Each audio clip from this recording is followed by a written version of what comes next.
It is not the child's responsibility to meet the parent's needs, okay? And when I say child, I am talking about child, baby, toddler, elementary, pre-adolescent, adolescent, college age, adult children, okay? It is not the child at any age.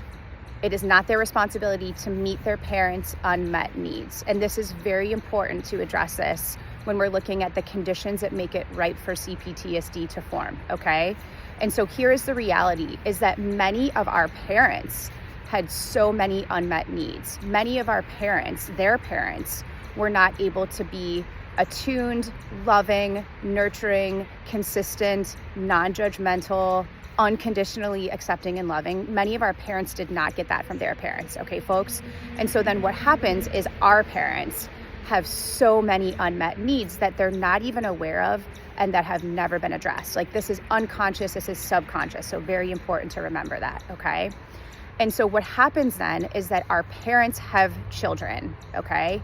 And they grew up in homes where the expectation is that the child is here to be of service to the parent. The child is basically here to help the parent out, with physical tasks, but also emotionally, okay? And this is unspoken. This is a culture that many of our parents grew up in and their parents grew up in, and it's pervasive today still. And so what happens is our parents have these unmet needs, okay? So let's say we have a parent they just really struggle with a deep loneliness and feeling like they're not a part of, and feel, they're very prone to feeling left out, right? And so what they do is that they can project that onto their child. They can pretty much put it on the child that the child's role is, hey, you're here to be my buddy. You're here to be my friend. You're here to fill that loneliness that I have, that I'm not even very aware of. You're here to make sure that I don't feel left out. In those moments when I do feel left out with my friends, I'm gonna go to you and you're gonna make me feel better. This is all unspoken, obviously. And so what happens is that puts such a deep responsibility on that child that should not be theirs, period. And so when the child, let's say that they act like a child, right? They push back against playing that role with their parent, and again, this is subconscious. They resist that, especially when they get to those adolescent years. Then the parent is going to be that attachment wound that we've talked about, that could be reopened here, right? And that parent is going to react in a very strong way to their child, okay? There can be a really strong reaction, deep crying, sobbing. There could be rage that even comes out in this kind of a situation. And the parent is projecting this onto the child.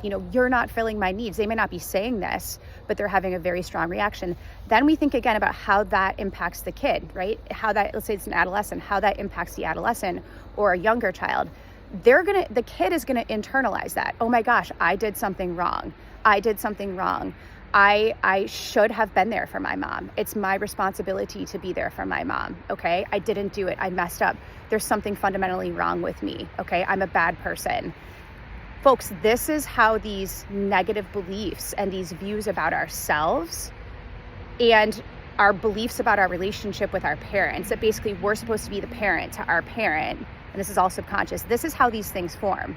And they form very strongly because what happens is, what I just described, that kind of an example, that happens over and over again throughout the course of that child's life. If that parent does not do the work to heal themselves, does not do the work to identify that they have relational trauma and that this is seeping out into their parenting and to their relationship with their children, okay?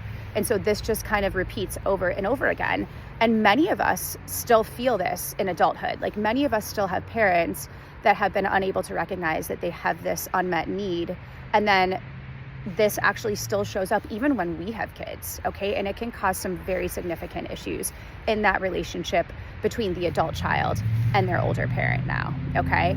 And so this is very important to recognize because, again, this is all a deeply subconscious process, and it really speaks to the importance of us as parents, okay, breaking that cycle of generational trauma. We can't force our parents to get help, okay? But what we can do is we can compassionately and lovingly establish healthy boundaries if this is a dynamic that is existing with our parents today.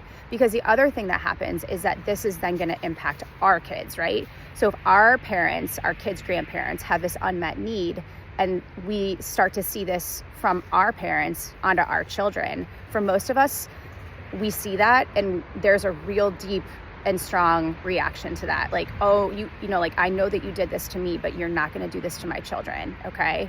And so it's just something for all of us to be aware of. Again, you know, the key here is, you know, to develop and to communicate healthy boundaries in a loving and kind and compassionate way. We do that as many times as we need to. If our parents are not able to respond to that after multiple attempts, then a different strategy may need to be employed, okay? And that's a process that it's really helpful to speak through that with our therapist or with a trusted friend, or with, I don't know, with a spiritual advisor, something like that, okay? This can be very, very difficult. But again, this speaks to the importance of us doing our own healing work as parents, right? Because if we don't do our own healing work, then this is going to seep out onto our children. If I have an unmet need that I am unaware of, that cycle is going to repeat out with my children, okay? And if we're trying to break that cycle of generational trauma, we have to do this work. It is our responsibility. We can't control what happened to us as kiddos, and we can't control what happened to our parents that made it difficult for them to meet our needs.